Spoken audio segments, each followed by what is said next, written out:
From CGTN headquarters in Beijing, this is The Hub with Wang Guan. Hello and welcome to The Hub. I'm Wang Guan in Beijing. President of the Republic of Korea Lee Jae Myung has arrived in Beijing for a state visit. This marks his first visit to China since taking office and comes at a moment when China-ROK relations are drawing renewed attention. Again, at a backdrop of geopolitical uncertainties, economic headwinds, and evolving security dynamics. As two close neighbors and major economic partners, China and the ROK share deep roots in trade industry and so on, while also navigating differences in a rapidly changing geopolitical environment. How will this visit play an active role in promoting the further development of the China-ROK strategic cooperative partnership? And how can the two sides use this opportunity to strengthen mutual trust, expand practical cooperation, and contribute to stability and prosperity in the region? To explore all these questions and more, we're joined today from Seoul by Choi Jin Baek, Research Professor of the Center for Chinese Studies at the Institute of Foreign Affairs and National Security. Also in Seoul, we have Kim Haesun, chairperson of Taiya SI Partners, a strategic negotiator and planner. In Tokyo, we have Emanuel Yi Pastreich, president of the Asia Institute. And last but not least, we have senior research fellow Rong Ying from the China Institute of International Studies. Welcome to all of you. Professor Rong, how important do you think this state visit is in advancing China's relations with the ROK? Yeah, it is important. I think it is the first and foremost. It's the first ever state guest visited, received by President Xi for the new year, for the year 2026. And it is also, of course, a reciprocal visit in some sense within 2 months after President Xi's state visit to Seoul, to ROK back in October, end of October and beginning of November. And so I think the visit and of course the relationship and the region and the world at large, if I can say, arguably at a very critical and fast changing sort of moment. So I think the visit certainly helps maintain the positive momentum as what we call the restoration or stabilizing the relationship. But most importantly, as we have seen that the two leaders have worked together to formulate their future directions by providing strategic guidance and also roadmaps to further consolidating, expanding, deepening, and equally important to manage and strengthen strategic communications. This is a very important relationship, trade-wise and also in terms of people-to-people exchange. Let me turn to our guest in Seoul, South Korea. Mr. Choi, how do you look at the importance of this visit? How is Korea watching this state visit conducted by President Lee in China? Well, I think President Lee's visit this time is very important to improve Korea and China's relations, because there are many Korean people expect to improve two nations' bilateral relations. But as you know, there are some other factors that does not belong to two countries, but that make the two countries' relations a little bit problematic. That's why we had almost a decade without any state visit. But last year, President Xi visited Korea in APEC Gyeongju meeting, and after that, we used this time to visit China to improve our relations. And I want to just tell you the basic idea of President Lee's diplomatic scheme. He mentioned about pragmatic foreign policies, and it is not clear what does that really means.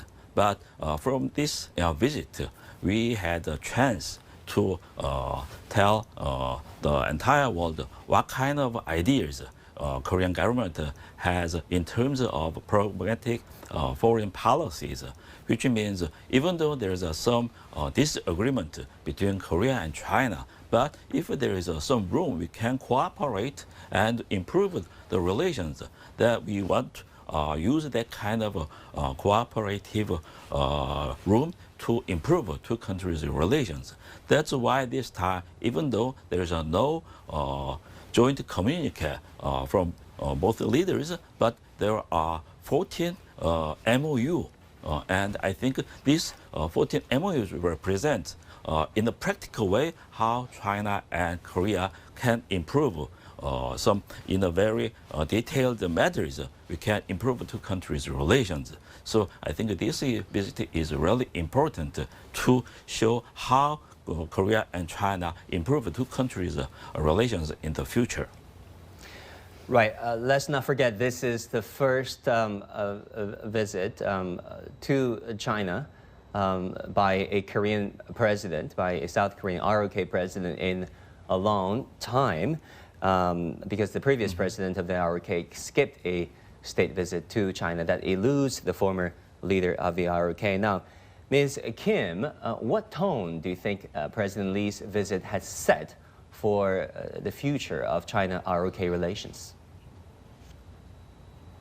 Yes, as other panels had already mentioned, it has been 7 years since the top leaders of China and Republic of Korea has met, and from 9 years past for the Korean president state visit to China, and many economic leaders in Korea has not been having a meaningful discussion, especially for the past 3 years.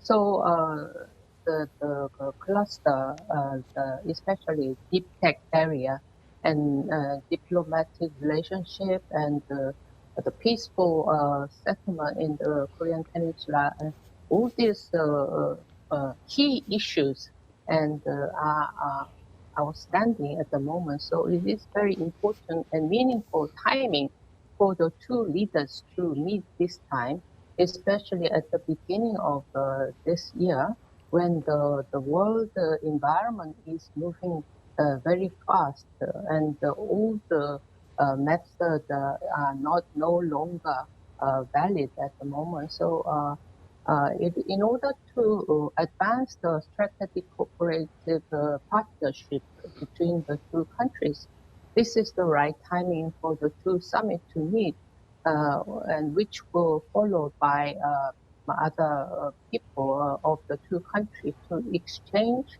ideas and collaborate together, not only in the economic field, but in many other like intangible fields like culture and service sector. Certainly, there's a great appetite for K-pop here in China, and the Chinese cultural elements are seen on the street of Seoul, Labubu, to say the least. Certainly, it is a hope that there can be more people-to-people engagement between China and the ROK. Now, talking about the world environment, Ms. Kim has brought up, Emanuel, we have the president of the ROK, President Lee Jae Myung, visiting China. We also have what perceived to be an intensification of China-U.S. rivalry. We also have, the United States of America strengthening its hands in Central and South America by basically abducting and capturing the president of Venezuela. How do all these factors play into the dynamics of Beijing and Seoul, in particular the state visit by President Lee in China, meeting with President Xi? Right. Well, that is the essence of the issue. The state visit this time was about normalizing procedures for cooperation between Korea, South Korea, and China, having regular meetings on a whole range of different topics, which have been essentially blocked out, especially by the previous administration, which had taken this extreme turn to sort of centralizing everything around the United States and American concepts of security and diplomacy. This particular visit at the beginning of the year, very significant, has to be seen in the context of the decay of institutions in the United States. The recent Trump administration whether it's the decision of Donald Trump to put his face on a dollar coin, or his decision to unilaterally attack Venezuela to ignore international law, or for that matter in diplomacy. We can contrast the way in which President Lee Jae Myung showed these treasures that he brought from Korea, ancient porcelain, with the way in which he presented Donald Trump with a crown to symbolize he was like a king or emperor. So there's a much more subtle relationship, much more practical in the sense of working level cooperation between South Korea and China, and I think that's positive. But it also is informed by the breakdown of governments in the United States. The United States State Department has fired 4,000 or more people, no longer has expertise, no longer has people who speak Korean or Chinese. So that factors into this ongoing transformation of the relationship. Yeah, I mean, there used to be some Korean-speaking people in the State Department policy planning team and the White House East Asia Affairs team, some former China correspondent in the previous Trump administration, but unfortunately, a lot of those folks are gone. Now, right. Chairman Rong Ying, let me ask you about this. If you look at, if you zoom in on the details of this visit, agreements signed in artificial intelligence, in green industries, and in the silver economy industries also. President Lee is set to visit Shanghai and pay respect to an independence movement activist, honoring the shared memories of China and Korea. What do these arrangements tell you about the direction of relations of the two countries? Yeah, I think it certainly means a lot. I mean, about the future directions and the priorities of the two countries or the two presidents would like to focus on for its future development. And certainly first and foremost, economic trade or pragmatic cooperation is very much emphasized, not only because of the 14 MOUs and agreements that have been signed during the visit, but also I think the first ever business forum in 9 years which brought together over 600 business representative, business leaders from the Korean side, ROK side. There are over 200 business leaders, including these big major conglomerates like Hyundai, SK, Samsung, and others. While their Chinese counterpart too, that meeting together, they signed over 30 MOUs, so which very much I think tells the story. And that takes place, it is even more significant, takes place in the context that where China and ROK economic trade relations has undergone dramatic changes. I mean, facing up many challenges in terms of competitions. As President Lee said in his interviews, the relationship has transformed from a kind of horizontal cooperation to a vertical cooperation, to horizontal cooperation, which means there are more competitions than cooperations. Having said that, I think these agreements and I'm always seeing that the two sides are determined to look for creative ways to manage their cooperation, competition, but the most important is to pursue a creative way for cooperation. So these agreements, I think an MOU is seen that tells a lot for the creativity and I think proactiveness of the two sides, including the business communities. I mean, in particular for their sort of enthusiasm, for their efforts to push for cooperation despite the competitions and also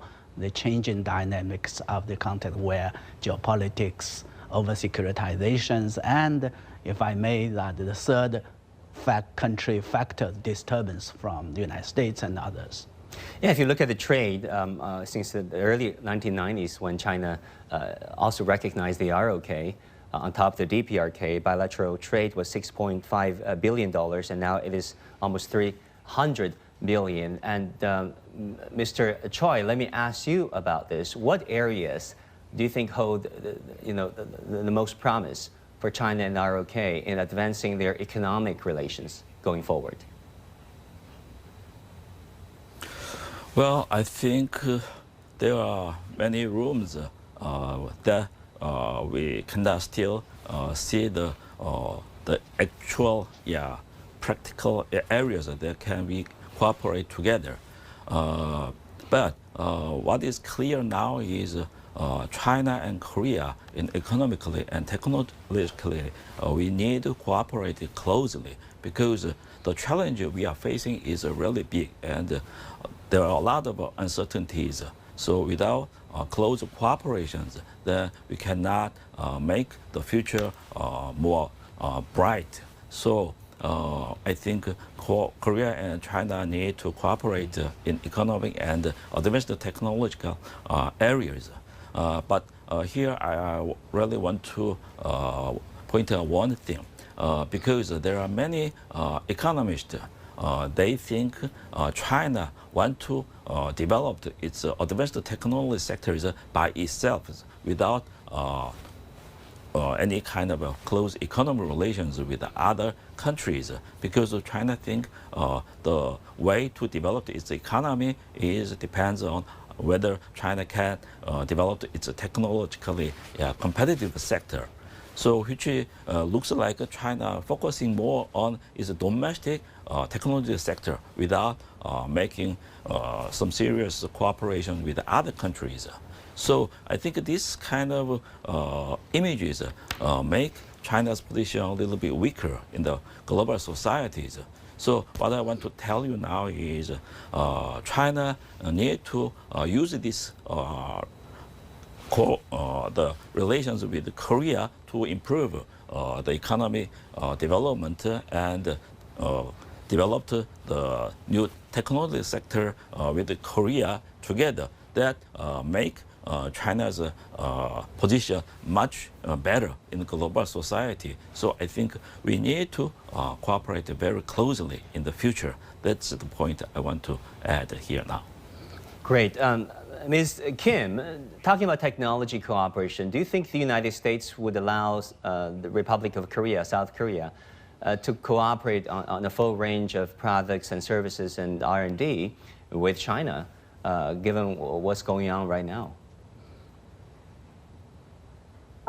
Since the President Lee has taken the government last year, and as you may recall, when we had the APEC summit meeting in November 2025, we had visitors from 21 countries, and including the CEO of the NVIDIA, Jensen Huang. He has committed 260,000 GPUs to Korea to make Korea number 3 in the world in the AI and deep tech area. And especially when the President Lee visited China this time, state visit, we have signed the MOUs of 14 different sectors, which covers not only the advanced technology areas, but environment, supply chain, and to healthcare and cultural sector. But this MOU may not be legally binding, but it's very important because MOU between the ministries, the ministers of both countries. So we say that the devil is in the detail, which means that we have to make an action plan from now on to implement what we have signed and what we have discussed. So I think there is a very complementary role between China and Korea, and China is already advancing in many different technology sectors, but together with collaborating with Korea in the complementary area, I'm sure that the power will become double and much more powerful to advance into the global market. Well, Emmanuel, do you see complementarity between China and the ROK in navigating through the geopolitical turbulence and really trail a new blaze in industry cooperation, trade, and standard setting? Right. Well, there's enormous potential for cooperation, and this particular set of meetings with this orientation toward very specific issues, fishing, engagement with North Korea and its nature, the control of the ocean and how it would be through mutual discussion, standards and regulations would be set, creating an independent dialogue on maritime and ocean issues, and setting up annual meetings. All of this was in some ways the opposite of what's happening in the case of the United States, in which the United States is increasingly isolationist, not engaged in these sorts of cooperation or discussion. And I think it's particularly important the way in which Korea and China are engaging, South Korea, engaging in this potential for substantial long-term planning. And that's, I think, the underlying goal here. It's not, art of the deal, bring everyone together one time and decide everything, but have regular meetings by lower level people, vice ministers and below, and take on very concrete issues. And that's the opposite of what was happening under the Yoon administration and continues under Trump, which is sort of like China's this threat of military threat, AI threat, without looking at the details of how what the challenges that all of humanity faces, and also what the specific issues are for Korea, for South Korea, for the Korean Peninsula, and for China. But Emmanuel, do you expect a domino effect of sorts, given what's going on in the Western Hemisphere? America certainly, strengthening its hands, like we said, in, through Venezuela, threatening Cuba and Colombia and other countries, Ecuador, we don't know. Do you see that also happening, if not now, but in the foreseeable future with America's allies in Asia-Pacific, including the ROK? Well, I have no doubt that there are some people in Washington, D.C. who have such an idea in their minds. However, it seems very unlikely that the United States is going to be very successful in this particular effort. In the case of South America, I mean, let alone what's happened in Palestine, the United States is facing enormous odds. And the bottom line, as an American deeply concerned about the United States and its relationship with Asia, the bottom line is that Korea, South Korea, and China have invested heavily in basic science, in educating the population in science and mathematics so that they have the basic working ability. And the United States is basically relying on technology based on science research from 30 years ago. And the Trump administration has cut back. So in some ways, our greatest hope is that China and South Korea and other nations of Asia can cooperate in science research to better the environment for humanity as a whole. Well, Chairman Rong, how do you see America as a factor in affecting China-ROK relations in the foreseeable future? Well, definitely, I think the United States is the most important third-party factor, if I can say. After all, I mean, ROK has a security alliance with United States, and China and United States relationship is also one of the most consequential relationships. So China and the U.S. relationship, and I think both China and the United States are going to be factors. I mean, ROK has to be managed. But I think while we are, debating about what the U.S. factor is going to play out in this equation, some lessons in the past should be learned. I think as far as ROK is concerned, I believe that how to ensure, as a sovereign state, to pursue, in this case, President Lee's sort of doctrine or ideas of pragmatic diplomacy will serve both, the fundamental interest of ROK, and in a sense that to have a balanced sort of relationship vis-a-vis China and the United States. After all, I think China and the United States also are working together to seek for a stable relationship. And this is very much related to the sort of expectation from the Chinese side on the question of core, related to Chinese core interest, and of course, arguably for Koreans' core interests. So how to manage this new new development and of the or policies as a result of the U.S. factor is very much important thing. Lessons learned. So all in all, the Chinese are expecting that the disturbance of third party factors should not be disturbed. The steady and stable development of the relationship. Yeah, sure. Lessons from history should be learned. Now, Mr. Choi, how do you look at this, American or America factor in China-ROK relations? How is Seoul balancing its relations between Beijing and Washington? Well, I think the China and United States relations is most important factors in global politics nowadays. That's for sure. But it's really unpredictable about the outcome. How the Trump's invade Venezuela this time effect in its global society. We think need some time to understand what's really going on. But I want to just point out one thing here, because I think Korea and China, we have a very close strategic understanding, which means China oppose new Cold War and bloc formation in these areas. And Korea also understands that. And Korea want to improve Korea and China's relations and make these areas free from new Cold War influence and bloc formation process.